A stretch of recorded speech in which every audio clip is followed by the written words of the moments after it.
Assalamualaikum warahmatullahi wabarakatuh. Bismillah walhamdulillah. Alhamdulillahilladzi an'ama alaina bi ni'matil imani wal islam. Asyhadu an la ilaha illallah wahdahu la syarikalah wa asyhadu anna sayyidana wa nabiyyana Muhammadan abduhu wa rasuluh la nabiyya ba'dah. Pemirsa Al-Baqiyah TV dimanapun berada, yang mudah-mudahan kita sekalian senantiasa mendapat rahmat Allah Subhanahu wa Ta'ala, amin. Pertama-tama marilah kita panjatkan puja dan puji syukur kehadirat Allah Subhanahu wa Ta'ala yang telah melimpahkan karunia nikmatnya yang tak terhingga, terutama nikmat iman dan nikmat Islam. Sholawat beserta salamnya marilah kita limpahkan keharibaan junjungan kita Nabi besar Muhammad sallallahu alaihi wasallam, karena wasilahnya lah kita dapat hidup di alam yang penuh taufik dan hidayah dari Allah Subhanahu wa Ta'ala. Mudah-mudahan taufik dan hidayahnya senantiasa tercurahkan kepada kita sekalian, khususnya pemirsa Al-Baqiyah TV yang dirahmati Allah Subhanahu wa Ta'ala. Pemirsa, insyaallah pertemuan kali ini kita akan membahas hadis yang ke-13 daripada kitab Mukhtarul Ahadits An-Nabawi tentang peduli anak yatim. Pemirsa Al-Baqiyah TV, ketika Rasulullah Shallallahu Alaihi Wasallam tiba hijrah dari Mekah ke Madinah, dan beliau disambut oleh kaum Ansor Madinah, dimotori oleh seniornya bernama Syekh Ayub Al-Ansari. Syekh Ayub ini beliau sudah masuk Islam terlebih dahulu sebelum Rasulullah tiba ke Madinah. Sesampainya di Madinah, Rasulullah Shallallahu Alaihi Wasallam disambut dengan meriah oleh penduduk Madinah. Bukan hanya kaum muslim Ansor, dan teman non-muslim yang lainnya juga ikut menyambut Rasulullah. Terutama yang kita kenal, di sana ada dua suku terkemuka. Yang pertama suku Aus, yang kedua suku Nazran. Kaum Aus terdiri dari penganut agama Yahudi, dan kaum Nazran penganut agama Nasrani. Bahkan mereka meminta Rasulullah untuk singgah di rumahnya.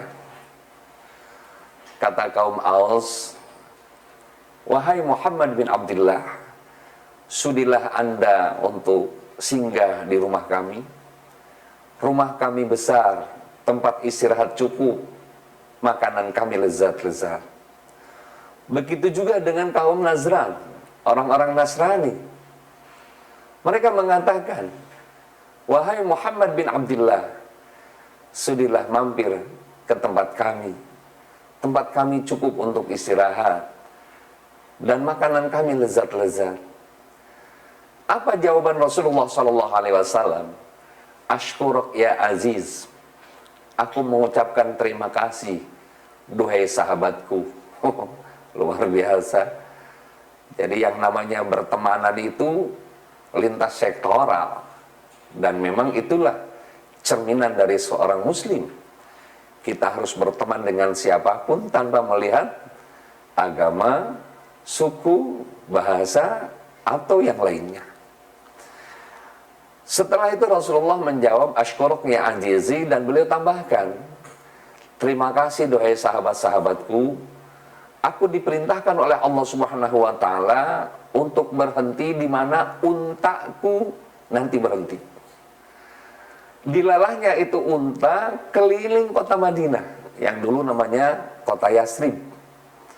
Terus untanya berkeliling kota Yasrib. Tibalah di satu kebun kurma yang tidak terpelihara. Wah, pokoknya ya sudah tidak menghasilkan, tidak produktif. Kemudian tiba-tiba untanya itu berhenti. Nah, istilah orang Betawi itu ngedeprok. nggak tahu orang Jawa bilang ngedekem gitu ya. Dan di belakang itu kaum muslim Ansar Madinah. Ketika unta Rasulullah berkeliling kota Yatsrib atau kota Madinah. Dan Syekh Ayyub Al-Ansari itu saking girangnya, saking senengnya, beliau ngambil bedug dan teman-temannya ke rumah.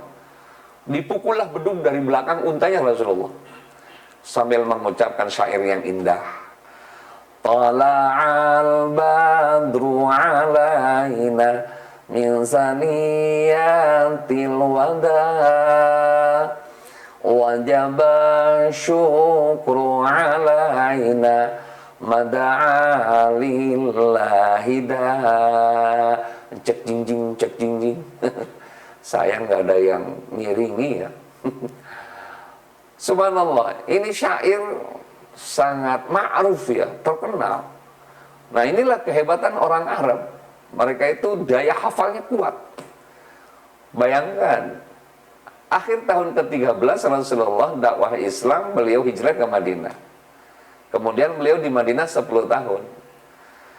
Ini baru dibukukan syair ini pada masa tahun ke-13 Masehi. Hampir sekitar 800 tahun dari Rasulullah wafat, baru dibukukan syair ini oleh seorang penyair ahli bernama Syekh Abdullah Ahmad Al-Barjanji. Beliau dari sebuah kampung bernama Kurdistan, perbatasan antara kota Irak dan Turki. Subhanallah. Dan kita mafhum sekarang, Tala'al badru alaina min saniyatil wada. Bahkan dinyanyikan semarak oleh orang-orang ahlinya ya, dengan suara yang merdu yang indah. Tala'al badru alaina, telah nampak kepada kami al-badru, cahaya bulan purnama. Seperti apa indahnya cahaya bulan purnama. Oh, luar biasa. Maksudnya, itulah Rasulullah SAW. Min saniyatil wada, dari lembah Saniyal Wada. Jadi kisah yang menarik, Rasulullah itu ketika hijrah dari Mekah ke Madinah kan dua kelompok. Kelompok rombongan pertama dipimpin oleh Khalifah Umar bin Khattab, kafilah ya waktu itu, dan Utsman bin Affan, kemudian Abdurrahman bin Auf, kemudian Abi Waqqas, dan yang lainnya. Kemudian kelompok yang kedua dipimpin oleh Rasulullah sendiri dengan keluarga Abu Bakar radhiyallahu anhu dan Sayyidina Ali bin Abi Thalib. Pemirsa Al-Baqiyah TV yang dirahmati Allah Subhanahu wa taala. Nah, singkat ceritanya tadi Rasulullah Shallallahu alaihi wasallam tiba di Saniyal Wada bertepatan dengan dua kelompok tadi. Rombongan Rasulullah dengan rombongan kafilah Umar bin Khattab. Jadi Saniyal Wada ini sebuah tempat lembah yang enak, yang asri, berkisar 80 kilo sebelum kota Madinah. Nah, beliau berangkat ke Madinah bersama-sama semuanya. Wajaba syukru alaina, wajib kami bersyukur kepada Allah. Ini kata Muslim Madinah, orang-orang Ansar Madinah. Wajaba syukru alaina, mada'a lillahi da, kedatangan yang mendakwahkan agama, kedatangan yang mengajak kepada kebenaran, yang meluruskan kebatilan. Subhanallah. Mestinya kita seperti kaum Ansar Madinah, kita bersyukur kalau kampung kita ada seorang ustadz, ada seorang kiai. Kenapa? Karena ibaratnya al-badru, cahaya bulan purnama. Mereka lah yang menasehat kita, mereka lah yang memberitahu kita tentang agama. Bahkan kalau orang Turki bilang, ya Turki, turunan kidul, hiji tambah hiji 2, kalau deket ame kiai bisa ngedoa, 2 tambah 2 4, kalau bisa ngedoa pulang bawa berkat, 4 tambah 4 8, kalau pulang bawa berkat bini bisa makan, 8 tambah 8 16, kalau bini bisa makan nggak perlu beli beras. Tuh, subhanallah. Pemirsa Al-Baqiyah TV yang dirahmati Allah Subhanahu wa taala, tibalah Rasulullah ke sebuah kebun kurma yang tidak terpelihara. Turunlah Rasulullah, disambut oleh Syekh Ayyub Al-Ansari dan beberapa kaum muslim Madinah. Assalamualaikum warahmatullahi wabarakatuh, kata Rasul. Waalaikumsalam warahmatullahi wabarakatuh. Ini tempat ini milik siapa? Dijawab oleh Ayub Al-Ansari, milik anak seorang yatim kembar bernama Sahal dan Suhail. Di mana orangnya? Di belakangmu ya Rasulullah.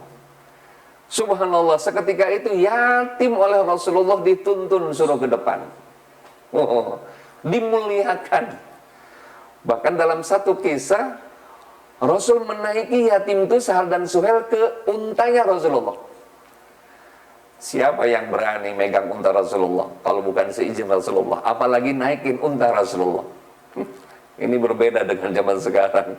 Ada ustadz jalan pakai motor, kata jamaah, ustadz mau kemana? Ke pasar. Ikut dong. Gitu. Kalau dulu, subhanallah, unta Rasulullah, jangankan diri Rasulullah, untanya saja dihormati, dimuliakan oleh sahabat Rasulullah SAW. Bukan berarti kita menyembah unta, bukan. Karena unta ini milik siapa? Adalah milik Rasulullah Sallallahu Alaihi Wasallam. Luar biasa. Nah, setelah itu Rasulullah menyampaikan sabdanya. Qala Nabi Sallallahu Alaihi Wasallam, "Atuhibbu ayyalina qalbuka wa tudrik hajataka irhamil yatim wamsah ra'sahu wa at'imhu min ta'amika yalin qalbuka wa tudrik hajataka."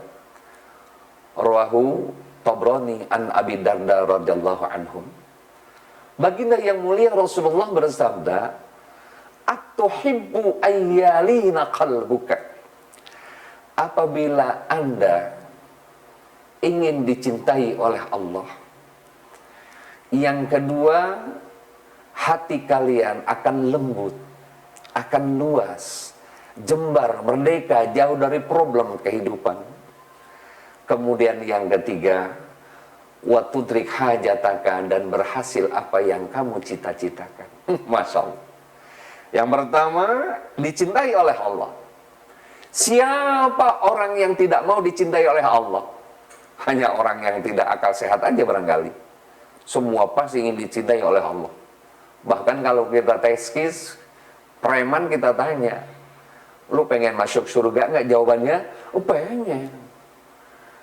Kayak zaman sekarang, mohon maaf, lu takut corona apa takut neraka? Banyak orang yang takut corona daripada takut neraka. Ketika masjid dikunci, musola dikunci, di rumah juga dia nggak sholat, kan gitu. Ini problem bagi bangsa kita nih, subhanallah. Artinya solusi problemnya kita belum menemukan. Pemirsa Al-Baqiyah TV yang dirahmati Allah SWT. Yang kedua, yalin qalbuka. Jaminan Rasulullah, apabila hatimu ingin diluaskan, dijauhkan dari problem kehidupan, wa tudrik hajataka, dan berhasil apa yang kamu cita-citakan. Syaratnya, yang pertama, irhamil yatim, muliakan anak yatim. Yang kedua, wamsah ra'sahu, usap, elus kepala anak yatim. Wa at'imhu min ta'amika, dan beri makan anak yatim dengan yang biasa kalian makan. Apa coba garansinya dari Allah dan Rasul kita? Rasulullah bersabda, yalin qalbuka wa tudrik hajataka. Pasti kamu akan dihilangkan problem kehidupan, dijauhkan dari stres, masalah, dan dihasilkan apa yang kamu cita-citakan. Subhanallah. Pemirsa Al-Baqiyah TV yang dirahmati Allah SWT, demikianlah kajian hadis kita yang disampaikan oleh Rasulullah dalam kitab Mukhtarul Ahadis, yang mudah-mudahan ada manfaatnya buat kita sekalian. Terima kasih atas perhatiannya. Kurang lebih mohon maaf. Hadanallahu wa iyyakum ajma'in. Wallahul muwaffiq ila aqwamit thoriq. Assalamualaikum warahmatullahi wabarakatuh.